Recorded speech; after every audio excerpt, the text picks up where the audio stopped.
প্রেগন্যান্সির পর অনেক মহিলার ব্রেস্ট ঝুলে যায় কেন? আসল কারণ জানলে অবাক হবেন।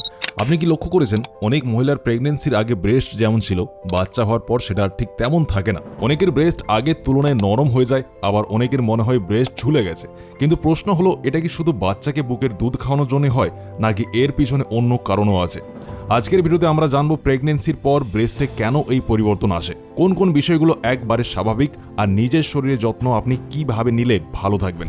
প্রথমে একটা ভুল ধারণা ভেঙে দিই। অনেকেই মনে করেন শুধু বুকের দুধ খাওয়ানোর কারণেই ব্রেস্ট ঝুলে যায়, কিন্তু গবেষণায় দেখা গেছে ব্রেস্টের বেশিরভাগ পরিবর্তন শুরু হয় প্রেগন্যান্সির সময়, কারণ তখন শরীর দুধ উৎপাদনের জন্য নিজেকে প্রস্তুত করতে থাকে।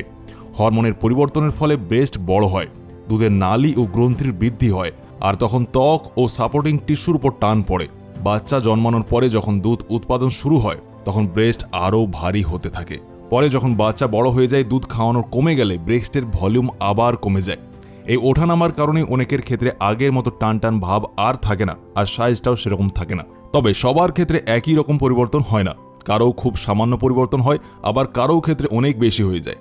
এর পেছনে জেনেটিক্স, বয়স, গর্ভাবস্থায় ওজন বৃদ্ধি, ধূমপান এবং ত্বকের স্বাভাবিক ইলাস্টিলিটির মতো বিষয়ে ভূমিকা রাখে।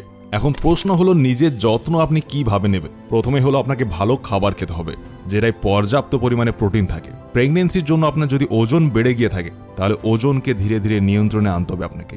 এর জন্য আপনাকে শরীরচর্চা করতে হবে এবং আপনার প্রয়োজন অনুযায়ী সাপোর্টিভ ব্রা আপনি ব্যবহার করবেন। অনেকের জন্য আরামদায়ক হতে পারে এটা, তবে মনে রাখবেন, ব্যায়াম ব্রেস্ট টিস্যুর আকার পরিবর্তন করে না, তবে বুকের নিচের পেশিকে শক্তিশালী করে গঠনকে উন্নত করতে পারে। যদি আপনি দেখেন হঠাৎ করে এক পাশে ব্রেস্টে অস্বাভাবিক পরিবর্তন চলে আসে, শক্ত গাঁট, তীব্র ব্যথা, ত্বকে ডিম্পলিং বা নিপল থেকে রক্তপাতের মতো সমস্যা দেখা যায়, তাহলে দেরি না করে চিকিৎসকের পরামর্শ আপনি অবশ্যই নেবেন। এবার অনেকেই সাইজকে ছোট বড় করা নিয়ে অনেক কেমিক্যালযুক্ত প্রোডাক্ট ব্যবহার করে থাকেন। আমি বলবো, কেমিক্যালযুক্ত প্রোডাক্ট ব্যবহার করবেন না, এর অনেক পার্শ্ব প্রতিক্রিয়া আছে। এর জায়গায় আপনি কোনো আয়ুর্বেদিক জিনিস ব্যবহার করবেন, কারণ এটা আপনার উপকার না করলেও আপনার কোনোদিন ক্ষতি করবে না। আর যদি আপনি কোনো প্রোডাক্ট ব্যবহার করতেই চান, তাহলে আপনি এই হার্বাল কম্বো প্যাকটি ব্যবহার করতে পারেন। ব্রিস্টোকন ক্যাপসুল এবং ব্রিস্টোকন সিরাপ কিট। প্রস্তুতকারকদের দাবি অনুযায়ী এই কম্বোতে এমন কিছু আয়ুর্বেদিক ভেষজ উপাদান ব্যবহার করা হয়েছে, যেগুলো শরীরের স্বাভাবিক পুষ্টি, টিস্যুর যত্ন নয় এবং ব্রেস্ট কেয়ারকে সাপোর্ট করার উদ্দেশ্যে বেছে নেওয়া হয়েছে। তাহলে জেনে নিই এর মধ্যে কি কি রয়েছে এবং ওর কাজগুলি কি কি। এর মধ্যে রয়েছে শতাবরী, আয়ুর্বেদের নারী স্বাস্থ্যের জন্য বহু বছর ধরে ব্যবহার হয়ে আসছে এই ভেষজটি। প্রস্তুতকারকদের মতে এটি ব্রেস্ট টিস্যুর স্বাভাবিক বিকাশকে সাপোর্ট করতে এবং টিস্যুর পুষ্টিকে বজায় রাখতে সাহায্য করতে পারে। এর সঙ্গে রয়েছে সফেদ মুসলি, এটা ব্রেস্ট এলাকার টিস্যুর পুষ্টি ও গঠনের সহায়ক ভূমিকা রাখতে পারে, যার ফলে ব্রেস্টের স্বাভাবিক কেয়ার বজায় রাখতে সাহায্য করতে পারে এটি। এছাড়াও এই ফর্মুলায় রয়েছে চৌলাই এবং অন্তমূল। এই দুটি ভেষজ জিনিস হজম শক্তি এবং শরীরে পুষ্টি শোষণের প্রক্রিয়াকে সাপোর্ট করে। আরেকটি গুরুত্বপূর্ণ উপাদান হলো গুডুচি। আয়ুর্বেদে এটি একটি পরিচিত ভেষজ, যা অ্যান্টিঅক্সিডেন্ট বৈশিষ্ট্যের জন্য সুপরিচিত, মানে টিস্যুকে ড্যামেজ হতে দেয় না। এই ফর্মুলায় অনেক কিছু রয়েছে, আরও আছে চিরয়তা এবং ভুই আমলা। এছাড়াও রয়েছে ফালসা, যা এই ফর্মুলায় যোগ করা হয়েছে হজম এবং শরীরের স্বাভাবিক পুষ্টি গ্রহণের প্রক্রিয়াকে সমর্থন করার উদ্দেশ্যে। এবার জেনে নিই আপনি এই কিটকে কিভাবে সেবন করবেন। প্রতিদিন 10 থেকে 15 মিলি সিরাপকে আপনাকে খেতে হবে এবং খাবারের পরে দিনে 2 বার 2টি করে ক্যাপসুল সেবন করতে হবে।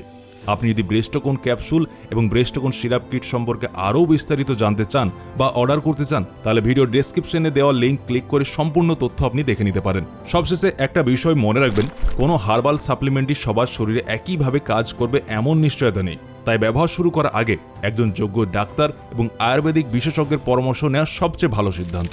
ভিডিওটি যদি ভালো লেগে থাকে তাহলে একটি লাইক করুন এবং এমন আরও স্বাস্থ্য বিষয়ক তথ্য পেতে আমাদের চ্যানেলটিকে সাবস্ক্রাইব করে পাশে থাকা বেল আইকনটি অন করে দিন। দেখা হবে আরেকটা নতুন ভিডিওর সাথে।